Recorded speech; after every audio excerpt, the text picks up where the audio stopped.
नमस्कार साथियों, मैं कुणाल आप सभी का संस्कृति आईएएस यूट्यूब चैनल पे स्वागत करता हूं। आज की वीडियो में हम लोग बात करने वाले हैं भारत और अफगानिस्तान की। कारण क्या है तो देखिए, नई दिल्ली में जो अफगानिस्तान का दूतावास था, उस दूतावास को अब पूरी तरह से बंद कर दिया गया है।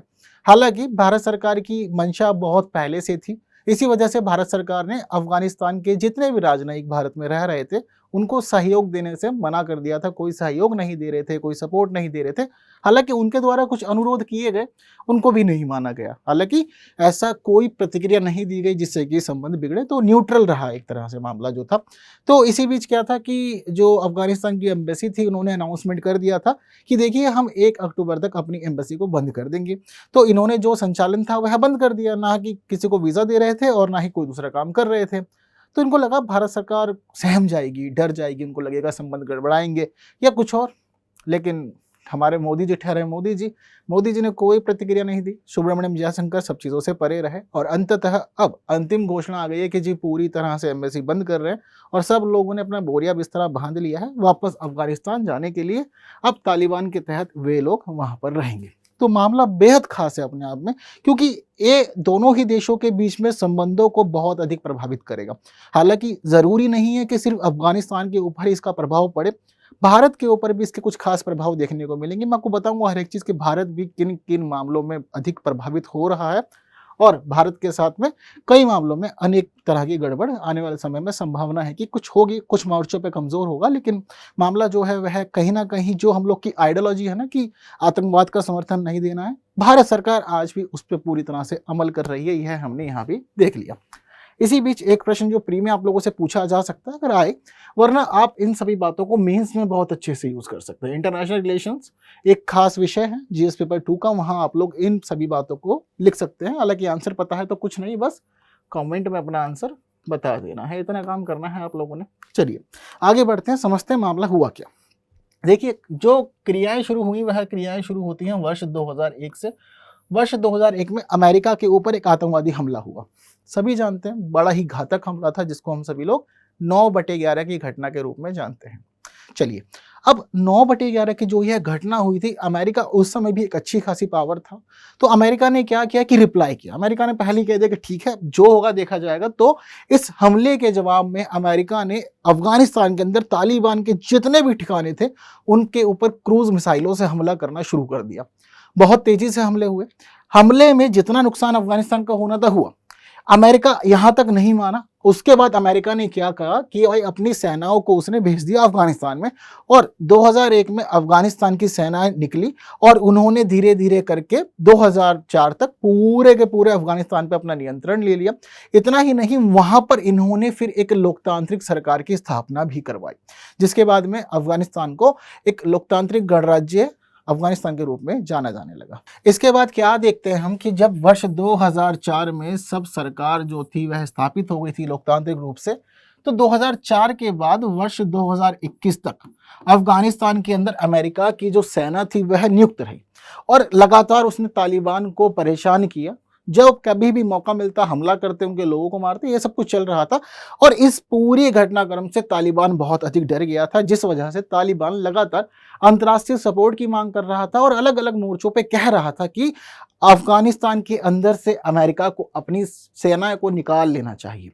तो अलग अलग डेट सामने आ रही थी कि अब जाएगा अब जाएगा। तो धीरे धीरे करके फिर अमेरिका ने भी सहमति दर्ज कर दी और धीरे धीरे अपनी सेनाओं को वापस वहां से निकाल लिया। अब जैसे ही अमेरिका ने अपनी सेनाओं को अफगानिस्तान से वापस निकाला, तो फिर एक बार तालिबान को मौका मिल गया कि भाई अब दोबारा से नियंत्रण स्थापित हो सकता है। तो इस वजह से वर्ष 2021 में वहां पर अशरफ गनी की जो सरकार थी, उस सरकार का तख्ता पलट कर दिया गया और तालिबान ने फिर एक बार पूरे देश को अपने नियंत्रण में ले लिया। लेकिन उसके द्वारा की गई यह जो गतिविधि थी, यह भारत के सभी मूल्यों के खिलाफ थी, भारत की विदेश नीति के खिलाफ थी। और भारत हमेशा से कहता कि आतंकवाद का रूप कोई भी हो हम समर्थन नहीं देंगे। भारत ने उसका पूरा पालन किया। भारत पहले से ही स्थिति समझ चुका था कि भाई 2021 की जो डेट फाइनल हुई थी कि अब अमेरिका अपनी सेना को निकालेगा, तालिबान फिर एक्टिव होगा, तो भारत ने पहले ही अपना जो दूतावास था अफगानिस्तान के अंदर, वहां से सभी राजनयिकों को वापस बुला लिया कि अपने देश आ जाओ, अब इस देश के साथ कोई भी व्यवहार करने की जरूरत नहीं है, क्योंकि अगर यहां पर इस प्रकार का एक शासन हो जाता है जो आतंकी शासन है, सारे तालिबानी लोग ही व्यवस्था को मैनेज करेंगे, ऐसी स्थिति में हमारे देश से कौन ही वहां जाएगा और हमें किसका ही ध्यान रखना होगा। साथ साथ अफगानिस्तान में जितने लोग थे हमारी तरफ से, उन सभी लोगों को भी हमने कहा कि भाई वापस आ जाओ, अब वहां पर नहीं रहना। तो हमने लोगों को भी बुला लिया और साथ साथ में अपने राजनयिकों को बुला लिया और जो एम्बेसी थी उसके ऊपर ताला लगा दिया, मामला खत्म। तो हमारा मामला वहां से खत्म हो गया था। लेकिन तालिबान ने उस सब के बावजूद भारत के प्रति अपनी किसी भी व्यवहार को नहीं बदला। वह चाहता था कि भारत से संबंध अच्छे रहे और उसने हमेशा से दिखाया कि ठीक है, हम बस सरकार अपने हाथ में लेना चाहते हैं, अफगानिस्तान हमारी मर्जी से चलेगा, हमारा किसी दूसरे देश से कोई भी गलत व्यवहार करने का कोई उद्देश्य नहीं है। और वह चाहता था कि भारत के साथ उसके संबंध अच्छे बने रहें, जिस वजह से 2021 में सत्ता नियंत्रण में लेने के बावजूद 2023 तक, यानी अब तक हमारे यहाँ उनकी एम्बेसी चल रही थी, तो कुछ उम्मीदें थी, जिन सभी उम्मीदों पे भारत सरकार ने लगातार पानी फेर दिया था। अब क्या हुआ कि देखिए, जब कभी भी कोई एम्बेसी चलती है तो इसमें हमेशा एक प्रोसेस में काम होता है। यहाँ पे लगातार राजनयिक आते हैं जाते हैं, लोगों का आना जाना चलता है, वीज़ा की बातचीत होती है, और इतना ही नहीं, इसके अलावा जो और डिप्लोमेटिक रिलेशनशिप होते हैं या गवर्नमेंट के बीच में जो बातचीत होती है वो सब कुछ चलती है। लेकिन क्या हुआ, 2021 में जब सरकार यहाँ पर बदली, तख्ता पलट हुआ, तो जो नई तालिबान सरकार थी, भारत सरकार ने उसको रिकॉग्नाइज ही नहीं किया। यानी कि भारत सरकार ने उसी समय क्लियर कर दिया था कि भाई हम अफगानिस्तान को अब मान्यता नहीं देंगे, उसकी सरकार को मान्यता नहीं देंगे, जब तक कि यहाँ पर फिर दोबारा लोकतांत्रिक व्यवस्था बहाल नहीं हो जाती। जिस वजह से भारत अब यहाँ का जो अफगानिस्तानी दूतावास था उसके प्रति न्यूट्रल हो गया और उसे किसी भी प्रकार की सहायता देनी बंद कर दी, सहयोग बंद कर दिया, और उसके जो निवेदन आते थे उन सभी के प्रति भी हमारी सरकार न्यूट्रल रहती थी। तो उन्हीं सभी मामलों को समझते जानते हुए ऐसी स्थिति आई कि इन्होंने अनाउंस कर दिया कि भाई मामला बहुत अधिक गड़बड़ है, अब हमें ज़रूरी होगा कि हम अपने दूतावास को बंद कर दें। तो इन्होंने डेट सिलेक्ट की थी 30 सितंबर, कहा था कि 1 अक्टूबर को पूरी तरह से व्यवस्था हमारे हाथ से अब चली जाएगी, हम सब कुछ छोड़ देंगे, पूरा परिचालन बंद कर देंगे, यह सब कुछ इन्होंने अनाउंस कर दिया था। उम्मीद थी कि भारत सरकार बदलेगी और कुछ सोचेगी तालिबान के बारे में, लेकिन कुछ भी नहीं हुआ। और अब जाकर के यह पूरी की पूरी घटना हम देख रहे हैं कि अफगानिस्तान का दूतावास पूरी तरह से बंद हो गया है। क्लियर है इतनी बात सभी को? तो भाई भारत सरकार ने अपनी फॉरेन पॉलिसी नहीं बदली, कोई समझौता नहीं किया। आप लोग का क्या कहना है, समझौता करना चाहिए था, क्या सहयोग देना चाहिए था तालिबान सरकार को या अफगानिस्तान एम्बेसी को, और इनकी जो भी मांगे थी, जो ये अनुरोध कर रहे थे, निवेदन कर रहे थे, उनको मानना चाहिए था? तो इसके प्रति आप लोग का जो राय है, आप अपनी राय कमेंट कीजिए, देखते हैं कितने लोग का क्या क्या विचार है। ठीक है, इसके साथ ही क्या हुआ कि अब जब इन्होंने अपने एम्बेसी को यहाँ से बंद किया तो कुछ खास कारण बताए हैं। क्या क्या है वो कारण? तो सबसे पहली बात इन्होंने यही कही है कि भाई भारत सरकार के समर्थन में कमी, यानी कि हम जो सपोर्ट उम्मीद कर रहे थे, हमेशा ऐसी होता है जब कभी भी कोई देश किसी दूसरे देश में अपनी एम्बेसी खोलता है, अपने लोगों को नियुक्त करता है, तो वह स्थानीय सरकार से उम्मीदें करता है कि वह सरकार हमें समर्थन देगी, सहयोग देगी, हमारी जो भी इच्छाएं होंगी उसके अनुरूप दोनों देशों के बीच व्यवहार होगा और पूरे प्रयास होंगे कि दोनों देशों के मध्य संबंध अच्छे बने रहें। लेकिन क्या होता था कि अफगानिस्तान की एम्बेसी की तरफ से हमारे पास जो भी रिक्वेस्ट आती थी हम न्यूट्रल रहते थे, कोई इंटरेस्ट नहीं था। तो इस वजह से यह फील कर रहे थे 2021 के बाद से कि अब व्यवहार बदल गया है भारत सरकार का, जो पहले वाली बातचीत थी वो नहीं रही। कभी कभी होता है ना, दोस्तों में मनमुटाव हो गया, रिश्तेदारी में मनमुटाव हो गया, तो बात चलती है कि अब इस दोस्ती में पहली जैसी बात नहीं रही। तो वही है, भारत जिस समय यहाँ पर लोकतांत्रिक सरकार थी तो अफगानिस्तान को एक अलग रूप में देखता था, अलग व्यवहार करता था, बातें मानता भी था, सहायता भी अच्छी तरह से देता था, प्रोजेक्ट की भी बातचीत होती थी। लेकिन तालिबान का शासन जब से यहाँ पर स्थापित हुआ है, भारत का रुझान पूरी तरह से बदल गया। तो इन्होंने कहा कि सरकार ही हमें समर्थन नहीं दे रही तो हम देश में रह के क्या करेंगे, चलिए वापस चला जाए। ठीक है, अफगानिस्तान के जो हित है उनको पूरा करने में भारत सरकार विफल हुई है। कब से? 2021 के बाद से। क्योंकि हम चाहते ही नहीं कि हम तालिबान को सपोर्ट करें, हम चाहते ही नहीं किसी आतंकवादी संगठन को हमारा समर्थन मिले, तो हम क्यों सपोर्ट करेंगे और क्यों उसके आकांक्षाओं को, हितों को पूरा करेंगे? इस सब की जरूरत ही नहीं है। इसके अलावा एक राजनयिक समर्थन जो होना चाहिए था दोनों देशों के बीच में, वो राजनयिक समर्थन नहीं हो पा रहा। एक बड़ी स्थिति यह थी कि पहली बात तो जितने भी भारतीय डिप्लोमेट्स थे वो सब वापस आ गए थे अपने देश में। इसके अलावा इनका जो राजनयिक टू राजनयिक व्यवहार होता है, डिप्लोमेट्स टू डिप्लोमेट बिहेव होता है, वह सब कुछ खत्म हो गया। वहीं यह चाहते थे कि भाई संख्या बढ़ाई जाए डिप्लोमेट्स की, हम चाहते हैं कि नए डिप्लोमेट्स अब आए अफगानिस्तान से, भारत में व्यवस्था संभालें। लेकिन भारत सरकार इसके प्रति पूरी तरह से न्यूट्रल रही, कोई रिस्पॉन्स नहीं दिया। तो ऐसा बताया गया है इन अधिकारियों के द्वारा कि भारत सरकार के पास इन्होंने निवेदन भेजा था कि राजनयिकों की संख्या को बढ़ाया जाए, लेकिन वो जो पूरा का पूरा एप्लीकेशन था वो पिछले 8 सप्ताह से पेंडिंग है, कोई रिस्पॉन्स नहीं आया है, जो कि गलत है। इन्होंने इस वजह से फिर अपनी प्रतिक्रियाएं देनी शुरू कर दी थी। कर्मियों की संख्या कम, यानी कि राजनयिक वगैरह बाकी जो सपोर्ट स्टाफ है वो सब कम हो गए हैं। इसके अलावा इंडियन गवर्नमेंट को हमेशा यही होता है, जब आप कभी एम्बेसी खोलते हैं तो स्थानीय सरकार आपको सुरक्षा देती है, भारत सरकार कोई व्यवहार ही नहीं कर रही इनके साथ में। तो यहाँ पर कर्मी कम है, संसाधन भी कम है और एम्बेसी को नहीं चलाया जा सकता, जिस वजह से यह निर्णय लिया गया है। तो यह सब वो कारण बताए गए हैं जिस वजह से इन सब ने वापस जाने का निर्णय लिया है, एम्बेसी को बंद कर दिया है। वहीं देखने में ये भी आया है कि लगातार जो यह अफगानिस्तान की एम्बेसी थी भारत सरकार को अलग अलग रिक्वेस्ट भेज रही थी। उन्हीं रिक्वेस्टों के ऊपर जब इनको पॉजिटिव रिप्लाई नहीं मिला तो इनको पता लग गया कि सरकार इंटरेस्टेड नहीं है और चाहती है कि भाई विदा ले लो, घर चले जाओ अपने, कोई ज़रूरत नहीं है यहाँ रहने की। और हम क्यों ना करें, हम पहले क्लियर थे, अमेरिका की सेना वापस जानी थी, हमने अपने लोगों को बुला लिया, हम पहले ही पूरी तरह सिक्योर हैं, हमारी डिप्लोमेसी ऐसी है, हम सेफ जोन में बैठे हुए हैं, अब नहीं चाहते हम तुम्हारे साथ कोई संबंध रहे, इसलिए हम चाहते हैं तुम वापस चले जाओ, ठीक है। तो देखिए, दूतावास का दायित्व लेना, भारत सरकार ने अफगानिस्तान के दूतावास का दायित्व लेने से पूरी तरह से मना ही कर दिया था। स्थिति क्या है भाई, यहाँ पर जो भी लोग थे, जितने भी राजनयिक थे, वो भारत सरकार से कह रहे थे कि आप सिक्योरिटी का जिम्मा लें, फंड्स का जिम्मा लें, यहाँ का जो स्टाफ है उसका जिम्मा लें। भारत सरकार जिम्मेदारी नहीं ले रहा था, तो इन्होंने कहा कि जिम्मेदारी नहीं ले रहे तो हम रह के क्या करेंगे। हर देश की स्थानीय सरकार की जिम्मेदारी है कि वो दूतावास की जिम्मेदारी अपने ऊपर ले। साथ साथ में यहाँ पर एक लगातार लंबा समय हो गया था कि अफगानिस्तान के जितने भी राजनयिक थे वो भारत सरकार से कह रहे थे कि भाई आप हमें अफगानिस्तान का झंडा लगाने की इजाजत दीजिए, लेकिन भारत सरकार ने इस एम्बेसी के ऊपर अफगानिस्तान का झंडा लगाने की इजाजत नहीं दी। रीजन क्या है कि अगर झंडा लग गया तो उसका मतलब है कि भारत सरकार ने मान्यता दे दी तालिबान सरकार को, लेकिन भारत सरकार ने किसी भी मोर्चे पर तालिबान को कोई समर्थन नहीं दिया।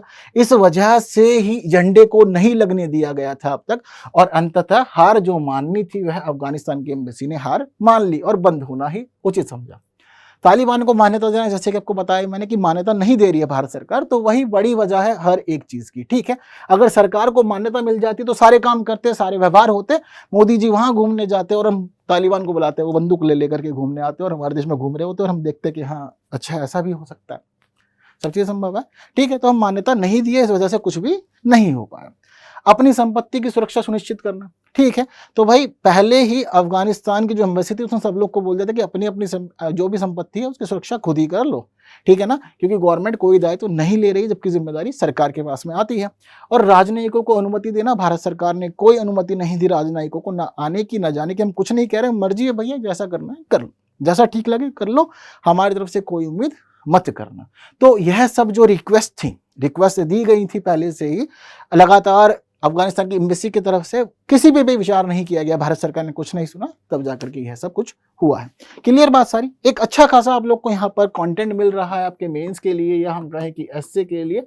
कई बातें पता लग रही हैं आपको कि दूतावास का किस प्रकार का बिहेव होता है जब कभी भी दो देशों के बीच संबंध अच्छे होते हैं और दो देशों के मध्य संबंध खराब हो जाते हैं। बीते दिनों आप लोग देख रहे थे ना लगातार कि किस प्रकार से जब कनाडा और भारत के संबंध बिगड़े, ट्रूडो लगातार एलिगेशंस लगा रहे थे, है ना, निज्जर की हत्या का आरोप लग रहा था भारत पर, तो हमने देखा कि उसका प्रभाव डिप्लोमेट्स पे पड़ा। कनाडा ने अपने डिप्लोमेट्स को वापस बुलाया, दोनों देशों के मध्य संबंध गड़बड़ाया था, लेकिन वापस से अब दोबारा बिहेवियर शुरू हो गया है, सब चीजें ठीक चल रही हैं। क्लियर है बात सारी। तो अब देखिए इसका प्रभाव क्या पड़ेगा। एक अच्छा खासा प्रभाव होने वाला है दोनों ही देशों पे। पहली बात, तालिबान अब क्लियर है कि कोई मान्यता नहीं मिलेगी, लेकिन तालिबान के लिए भारत बहुत ज्यादा जरूरी है। सहायता के लिए हम उसको सहयोग कर सकते थे, प्लांट्स लगा सकते थे, वहां पर प्रोजेक्ट्स लगा सकते थे, उसकी इकोनॉमिक ग्रोथ हम सुनिश्चित कर सकते थे, ठीक है। इसके साथ साथ ही भाई अच्छा खासा व्यवहार हो जाता, अगर हम समर्थन दे देते तो साउथ एशिया के अंदर और एशिया के अंदर अफगानिस्तान की स्थिति मजबूत हो सकती थी। यह भी उसका एक पक्ष था जो कि नहीं हो पा रहा है यहाँ पर, ठीक है। इसके अलावा भारत में बहुत सारे अफगानिस्तान के नागरिक हैं जो नहीं चाहते कि वह तालिबान के तहत रहें। नागरिक हैं, शरणार्थी हैं जो आ गए थे तालिबान के शासन के बाद में, और छात्र जो यहाँ रह के पढ़ रहे हैं, यह सब लोग हैं यहाँ पर, वापस जाना नहीं चाहते। लेकिन अगर आना जाना करना हो तो अब उसके रास्ते बंद हो गए क्योंकि एम्बेसी नहीं है यहाँ पर। आधिकारिक बातचीत समाप्त। जनरली क्या होता है कि दो देशों के बीच में जो भी व्यवहार रहता है वह एम्बेसीज के थ्रू ही चलता है जनरली। अभी क्या हुआ, एम्बेसी बंद, व्यवहार बंद, समझ लो कि रास्ते नहीं रहे। इसके अलावा भारत पे भी कुछ खास प्रभाव पड़ेंगे, जैसे कि भारत के लिए मध्य एशिया का एक खास विकल्प है अफगानिस्तान। कैसे विकल्प है यह भी आप लोग समझिए। देखिए, मानचित्र के माध्यम से समझते हैं। अभी हमारी जो उत्तरी सीमा है उससे जुड़े हुए देशों में नाम शामिल है चाइना का, इसके अलावा पाकिस्तान का और अफगानिस्तान का। ठीक है, अब ऐसी स्थिति में क्या होता है कि यहां तक तो चीजें ठीक है, हमें पता है कि पाकिस्तान से नहीं बननी, मोदी जी व्यवहार ही नहीं कर रहे हैं, चाइना से भी संबंध गड़बड़ाए ही हुए हैं। लेकिन क्या है कि हमारा जो व्यवहार है वह ईरान से ठीक है, उज्बेकिस्तान से ठीक है, ताजिकिस्तान से ठीक है, किर्गिस्तान से ठीक है, या इसके आगे भी हम लोग की बातचीत तो अच्छी चल रही है। अब क्या था कि जो मेन कॉरिडोर एक बन सकता था भारत के लिए, वह बन सकता था स्थल मार्ग से अफगानिस्तान, और हम अफगानिस्तान होते हुए कहीं भी जा सकते थे, जैसा कि पहले भी हुआ है। हमने स्थल मार्ग का प्रयोग व्यापार के लिए किया है, आने जाने के लिए किया है, आपसी संबंधों को मजबूत करने के लिए किया है, और ये कोई नई बात नहीं है। प्राचीन काल से हम देखते हैं कि यह सिल्क रूट जो था वह खास था भारत के व्यापार के लिए, यह स्थिति खास थी। अब जिस तरह से एम्बेसी और संबंध यहाँ पे खत्म हो गए, तो यह समझ लीजिएगा कि एक जो विकल्प हमारे लिए बच रहा था मध्य एशिया से जुड़ने का, वह विकल्प ही यहाँ पर आके अब रुक गया है। ठीक है, इसके अलावा भारत की स्थिति कोई खास हानि हो सकती है। जैसे कि मैंने आपको बताया कि अगर भारत तालिबान की सरकार को यहाँ समर्थन देता तो उसकी स्थिति मजबूत होती, दक्षिण एशिया में दूसरे देश भी हो सकता था रुझान कर जाते। लेकिन भारत ने किसी प्रकार का समर्थन नहीं दिया। इसका मतलब यह है कि भारत की आज के समय में जो डोमिनेंस है ना, यह बाकी और देशों को भी इसकी तरफ जाने से रोकेगा ही रोकेगा। ठीक है, इसके अलावा भारत और अफगानिस्तान एक अच्छा खासा सांस्कृतिक पक्ष भी साझा करते थे, लेकिन बीते दिनों अफगानिस्तान की जब सरकार बनी, सरकार की हमारी मतलब इन्होंने कब्जा कर लिया वहां पर ना, तो एक नकारात्मक पक्ष देखने को यह आया कि दुनिया की सबसे बड़ी जो बुद्ध की प्रतिमा थी, यह अफगानिस्तान के अंदर ही थी। लेकिन इन्होंने क्या किया कि इनका धर्म के प्रति कोई रुचि नहीं थी, यह इस्लाम को ही मानते हैं, बाकी सब धर्म के प्रति यह एंटी है। तो इन्होंने वो जो बुद्ध की प्रतिमा थी ना इतनी बड़ी, पूरा नष्ट कर दिया, उसके ऊपर गोलों से हमला किया, बारूद से हमला किया, पूरी की पूरी प्रतिमा आज के समय में खत्म हो गई है। तो कहीं ना कहीं आपने सांस्कृतिक पक्षों को भी खत्म किया है, जो बहुत गलत था। तो बहुत सारे गलत काम आपने किए, लोगों को परेशान किए, जिस वजह से भारत सरकार का जो रुझान था, यह रुझान पूरी तरह से हम देखते हैं कि नकारात्मक होता ही चला गया, जिस वजह से आज के समय में आपको अब यह स्थिति भी देखनी पड़ रही है। क्लियर है इतनी बात सारी की सारी? मैप के थ्रू भी समझ गए हैं तो क्या क्या स्थिति थी ये भी आपको क्लियर हो गई है। एक खास बात मैं आपको और क्लियर करता हूँ कि जिस समय लोकतांत्रिक सरकार थी ना, यहाँ पे एक अच्छा खासा पक्ष यहाँ पर बना हुआ था भारत और अफगानिस्तान के बीच में। कैसे बना हुआ था आप सभी को पता है, एक संगठन SAARC, South Asia association for regional corporation, ठीक है, स्थापना कब हुई थी? 1985 में। इस संगठन की स्थापना मुख्य रूप से की गई थी दक्षिण एशिया के देशों को मजबूत स्थिति देने के लिए, वहां पर शांति सुनिश्चित करने के लिए और आपस में सहयोग करते हुए विकास करने के लिए। ठीक है, लेकिन मामला कहां गड़बड़ाया कि भाई जब यह संगठन बना तो इस समय अफगानिस्तान में सरकार जो थी वह आतंकी सरकार थी। लेकिन जब 2004 में वापस से यहां पर लोकतंत्र की स्थापना हुई तो भारत ने फिर रुझान किया, क्योंकि भारत का एक विशेष महत्व है दक्षिण एशिया के अंदर। तो भारत ने रुझान किया था अफगानिस्तान की तरफ, समर्थन दिया था और सार्क में शामिल करवाया था। वर्ष 2007 में पूर्ण सदस्य का दर्जा अफगानिस्तान को दे दिया गया था। लेकिन 2014 से पहले ही सार्क निष्क्रिय है। वहीं दूसरी स्थिति 2021 में सरकार बदल गई, तख्ता पलट हो गया, तो भारत और अधिक एंटी अब हो गया है और वापस से अपनी 2004 से पहले की जो पॉलिसी थी ना, उसी पॉलिसी को फॉलो कर रहा है। क्लियर है बात? तो आज की वीडियो में इतना ही बस। जितनी महत्वपूर्ण बातें थी हम लोगों ने साथ में की, और जो प्रश्न आप लोग को मैंने शुरू में दिखाया था, मुझे पता है कि अब आप इसका आंसर देने में सक्षम है। तो जल्दी से आंसर, बस कुछ नहीं करना, कमेंट कर देना है। देखते हैं कितने लोग को सब कुछ समझ में आया। हालांकि आप लोग को यहाँ पर यह भी बताना है कि आप लोग का क्या नजरिया है, भारत सरकार को अफगानिस्तान सरकार के लिए या तालिबान के लिए समर्थन देना चाहिए था या नहीं, भारत सरकार ने इनकी बातों को मानकर सही किया या नहीं, इनको देश में एम्बेसी में रहने देना चाहिए या नहीं, यह बात आप लोग मुझे जल्दी से कमेंट में बता दीजिए। ठीक है, तो अभी इतना ही करते हैं। वीडियो पसंद आई तो लाइक ज़रूर करना है, बाकी साथियों तक भी शेयर ज़रूर कर दीजिएगा। ठीक है, तो आप लोग को आंसर भी चाहिए तो देखिए आंसर आप लोग की स्क्रीन पर है। ठीक, कितने लोग का आंसर सही है ध्यान दीजिए, और गलत हुआ है तो दोबारा एक बार प्रश्न पर विचार कीजिए। अगली वीडियो में फिर मिलते हैं कुछ नई बातों के साथ, तब तक के लिए विदा दीजिए। Thank you so much.